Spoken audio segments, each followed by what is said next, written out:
calls for a review of New Zealand's broken child support system.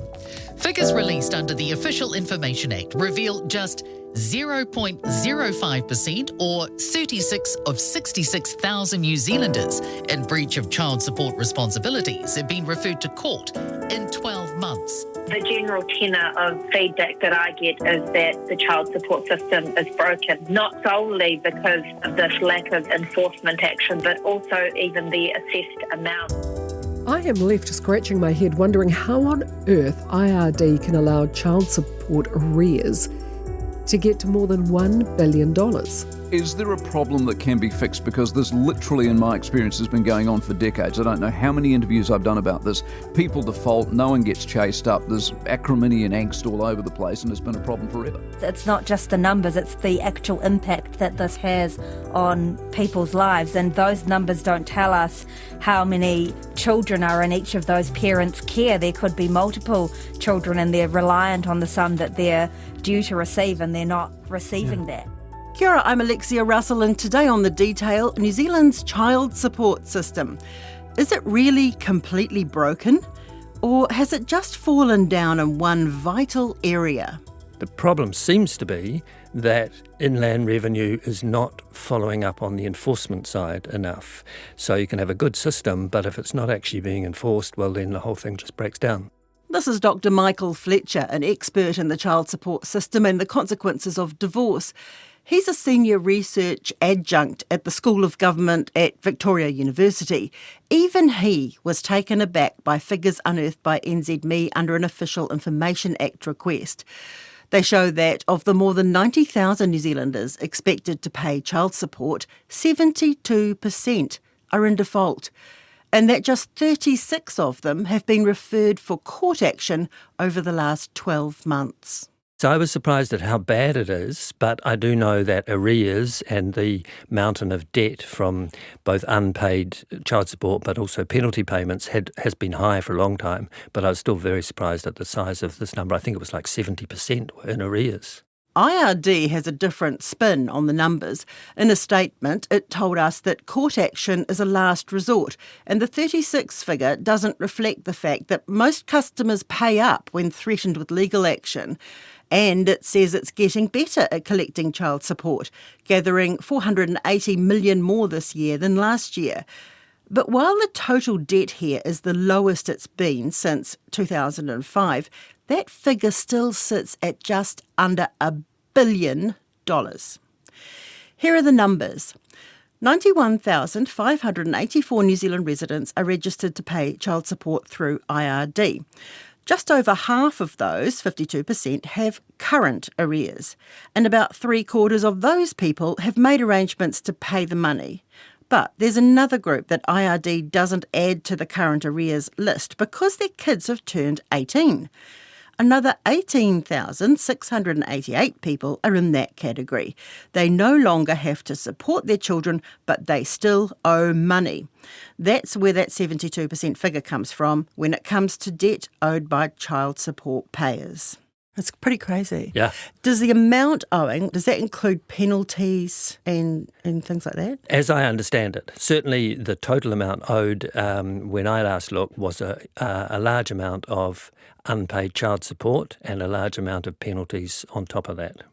Okay, can you explain to us how the money go round works when it comes to child support? So a couple split up, say one of them takes the children. What happens next? Yeah. So, well, to take it back to the beginning, I mean, the basic principle is if you separate, that doesn't mean to say that you don't both share continuing financial responsibility for the children. Good basic principle. If you can agree privately, all good and well, and the system encourages that. But if you can't, or you prefer not to, you can go to Inland Revenue and have an assessment made, and their job is to use the formula to assess how much should be paid by one parent to the other. The other parent has to provide certain income information. I think there's actually a calculator online so you can work out roughly what you could expect to get, and that is then in the hands of Inland Revenue to set in place and then to enforce that. And there's a formula that is used for that. People quibble about the formula, but it's not too bad. It takes both their incomes into account, it shares up, looks at who's got the higher income, looks at shared care, and then it comes to an amount for a monthly payment. Why do people go for a formal arrangement rather than a private arrangement? I mean, I guess there'll be a lot of acrimony around divorces. I think the most common reason is that they can't agree between themselves. It's acrimonious, yeah. There may be some people who feel that this puts it onto a formal monthly schedule of payments. I don't have to rely on him or her to actually transfer the money. It's going to be more reliable if it is done through Inland Revenue. So when you say done through Inland Revenue, does this paying spouse then get that money taken out of their wages and put directly in the child carer's bank account? Yes. They don't always get it directly deducted from their wages, but that can be done as well. So that is transferred to Inland Revenue, whose job it is to then transfer it direct to the receiving parent, the principal carer, as she's called or he's called. Okay, so and the system's changed recently? What has changed, which was a very good change after years and years of failing to change it, was if a person was on a sole parent benefit, they were required under the law to apply for child support, and the government then kept all of that child support up to the maximum amount of the benefit being paid as a way of defraying the cost of the benefit. So what that meant was that you could be on DPB or sole parent support, you would get nothing. The paying parent, it was just a tax. They were not contributing to the upkeep of their child however much they wanted to. They were simply just contributing to taxpayer funding. So both sides of the fence hated it. You couldn't even go out and get a job to earn more money to help support your kid more because all that meant was more got taken away. So it was a very unsatisfactory and unfair scheme, which almost no country in the world has anymore. What happened was the previous government changed it. They did away with that clawback mechanism. So now it is transferred to the receiving parent and it is treated just as though she or he had earned that money. So they're on benefit, and if you earn too much, your benefit gets abated. This is just treated like that same way. So it's like wages, and so it may result in you getting an abated benefit if it's over the threshold, or it may not if it's below that. So does it still run through IRD? Yes. So it still goes through, you'll get your benefit payment through MSD, you'll get your transfer from Inland Revenue that's been collected from the paying parent. So it's like the way they handle KiwiSaver? Yes, although KiwiSaver, that's right, yeah, so it's similar. Although KiwiSaver, you don't get paid out till you're 65. No. yeah. That'd be awkward. Yeah. So what's the most common way the scheme falls over? Well, one of the ways that used to happen, but I think Inland Revenue has improved on this, there used to be at least some parents who had ways of hiding their income in trusts or firms or whatever. So they were getting around saying, look, actually my income is much, much lower than it really is. But they broadened the definition of income, and I think they've got on top of that problem. The problem now seems to be, from the look of this most recent research, is that people can be in arrears and Inland Revenue is not enforcing it strictly enough. So they are just allowing those arrears to build up, and you can be sitting waiting for the cheque to come in each month, which might be $200 a month, $50 a week, which if you're on the benefit, it means a hell of a lot. Yes. And you don't know, it might come in or it might not come in. If it doesn't come in, it seems that's just tough luck. I remember one woman who we spoke with through the research talked about it being, child support roulette on the 20th of every month. Project Gender's Tania Dome was one of the authors of a huge report into the experience of single parents, which was released in May last year. The in-depth research looked at the experiences of 3,500 women. They didn't know whether it was going to appear or whether it wasn't going to appear. And so very, very difficult, obviously, for women to have any kind of financial certainty around that. And I guess that's part of the kind of message here that I guess I'd like to kind of give is that it seems so variable and so ad hoc, and I think it's very, very difficult for women to understand what they're entitled to, and we heard that time and time and time again, and they'd be told different things by WINS, by IRD, by a range of players in the system. Michael says social changes, such as women with children staying on in the labour market, have led to a bunch of different laws over the years to accommodate that. They have led to a number of stresses on our pre-existing social assistance systems and welfare schemes. So the first one was the domestic purposes benefit. We've had to try and kind of shoehorn those things into our existing system, and sometimes it's worked okay, and sometimes it's a bit of a messy fit.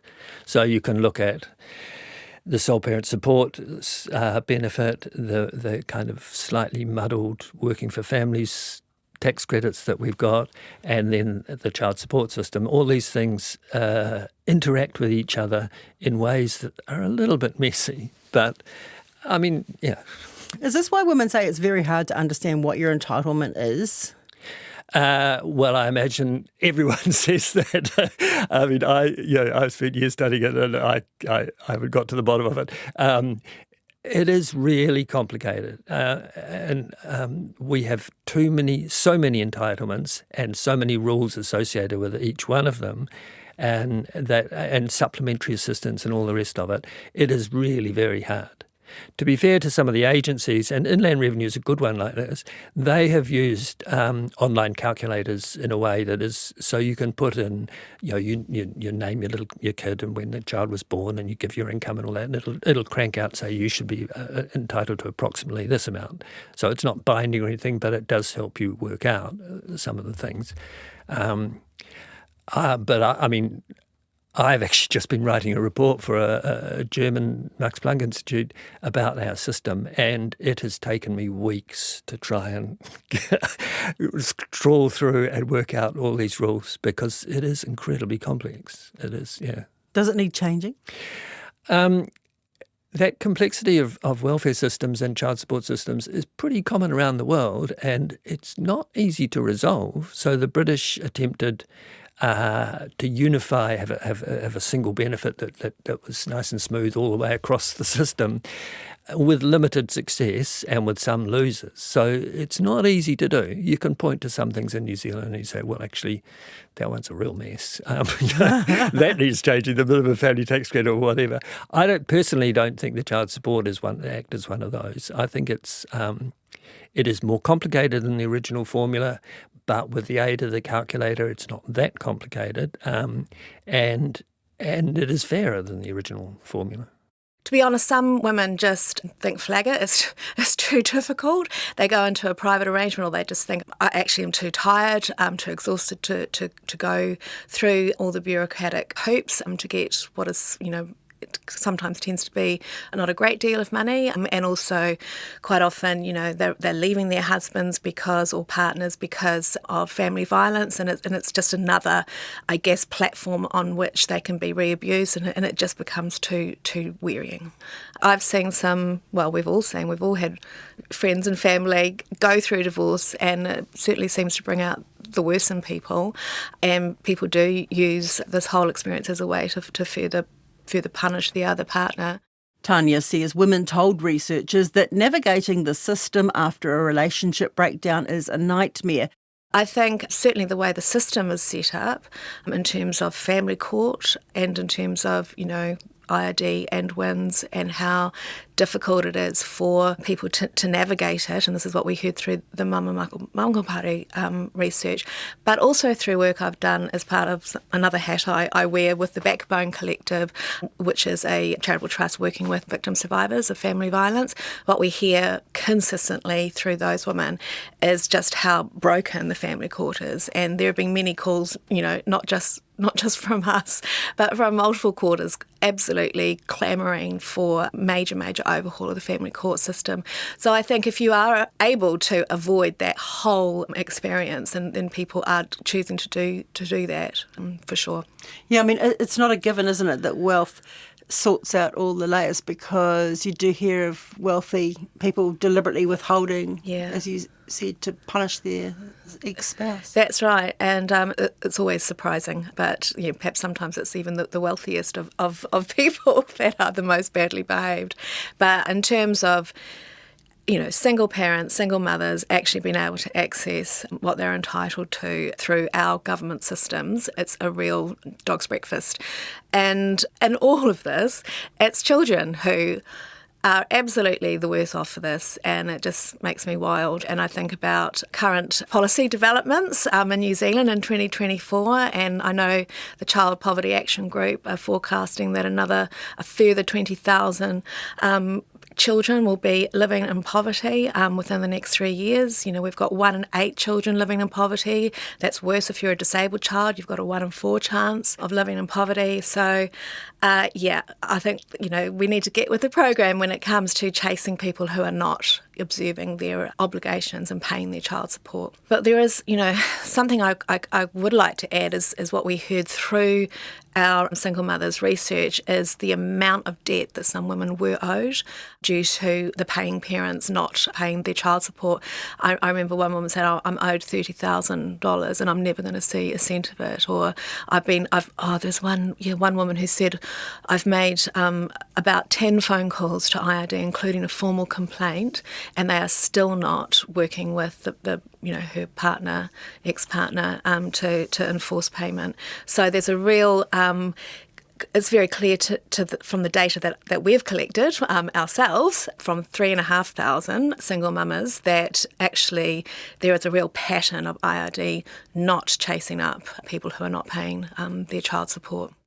Here's family court lawyer Sharon Chandra. That's 36 people who have been pursued for enforcement action in the last year out of the 60-something thousand people who are in arrears. And because the IRD doesn't actually have any policy in place to take enforcement action, it's not an automatic, okay, your arrears are at a certain threshold, it automatically triggers enforcement action. It's assessed on a quote-unquote case-by-case basis. And I think therein lies the problem. Inland Revenue is not using its powers to take things to court. So if it's got really recalcitrant payers, it has got the power to actually take them to court. I don't know why, but maybe they're looking at it, well, we've only got so many legal resources, we've got a $500,000 tax fraudster over here versus 25,000 due to a woman in South Auckland or whatever. Well, we're going to make a harsh decision and just chase the big money, which I think is totally the wrong way to do it. They need to be thinking about, okay, here's our resources for dealing with income tax problems legally, here's our resources for dealing with working for families tax problems legally, and here's our resources for dealing with child support taxes. Sort of silo them out. I think so, because you don't want a common approach. You don't want to be judging like the bankrupt firms versus mum. Yeah, exactly. Yeah, they're apples and pears. It's two different things. And also I think there's a problem with the incentive on Inland Revenue, even if they resolve this problem to their satisfaction, the money goes to the parent, not to Inland Revenue. So there is a bit of a problem. No incentive. Yeah. Right. Yeah. And also, wouldn't it set a precedent if people know they're not going to really get chased for the money? That's right. They're just going to stop paying. If they don't do it, then that does risk the system falling down, yeah. I mean, that figure was quite astounding. Only 36 people over the last year have been taken to court. Yeah. That's something like 0.05%. That's pretty astounding, yeah. And so if it's leading people to the impression that nothing is going to happen if they don't pay up on their child support, then if there's acrimony and they don't want to, then, it risks it. There are places in Europe and in Scandinavian countries who have a system where they will guarantee the payment. So if it's assessed that you have so-and-so, one parent should pay X to the other, if that payment doesn't come through, then the agency will pay it and then chase to get the refund back. That would be quite a significant change to our system, but it would be one way of it will be probably end up, given the fact that they don't chase these people really, it would be a very costly way to do it, wouldn't it? Well, it just puts the onus back onto the agency. Right. That gives them an incentive to chase it up. But the compliance costs of that will add to the agency's bills. Yes, but at the same time, at the moment, there is a cost, and the cost is being borne by the parent with primary care, mostly women, mostly not very high income at all. Most of the people in the formal system tend to be at the lower end of the income spectrum. It's the people on the middle class people tend to find a way of working it out between themselves, or more frequently do. Not completely, but more frequently. What's your view of the current system, the way it's running, and where could the improvements be made? My view of it is that overall the child support system now is not too bad. And the basic principle, you can quibble about things like the formula doesn't take into account childcare costs and things like that. There are certain things like that. But the basic approach, I think, is sound. If you can sort things out privately between yourselves, that's great.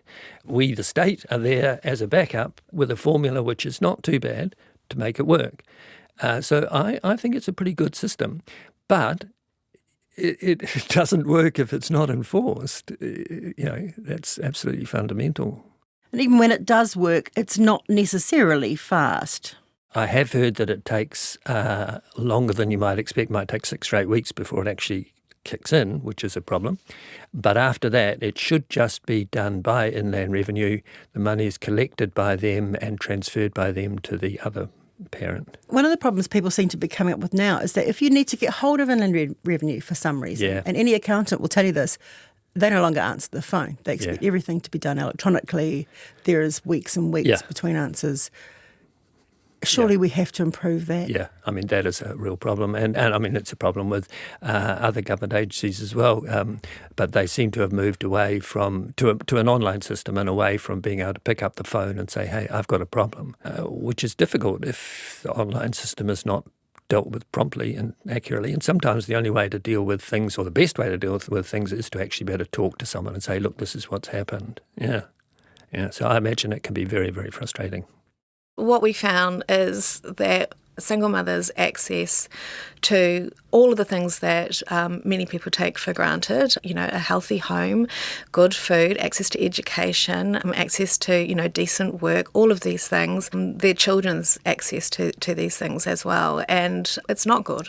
It is absolutely impacting. Single parents are really, really doing it tough. I would say, though, they are incredibly resourceful, and I really bridle at people's efforts to kind of give single parents budgeting advice, because I tell you what, no one can budget better than a single mother. They are incredibly resourceful, and they are, really doing their very best. But they're just not catching a break.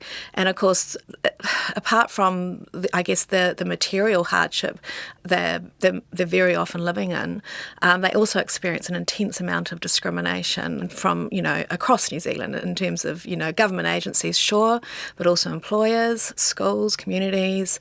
They're still really, and this is what we heard in the data, they're still really treated like these silly women who got themselves into trouble and actually should be really grateful for any crumbs that they get from the state and from anyone else, and they've done this to themselves, and that is an outrage given the incredible lives that they are trying to create for themselves and their children. That's it for today. The Detail is a newsroom production supported by RNZ and New Zealand On Air. This episode was engineered by Phil Benge and produced by Gwen McClure and Davina Zimmer. Thanks to Dr Michael Fletcher and Tanya Domey. I'm Alexia Russell. Mā te wā.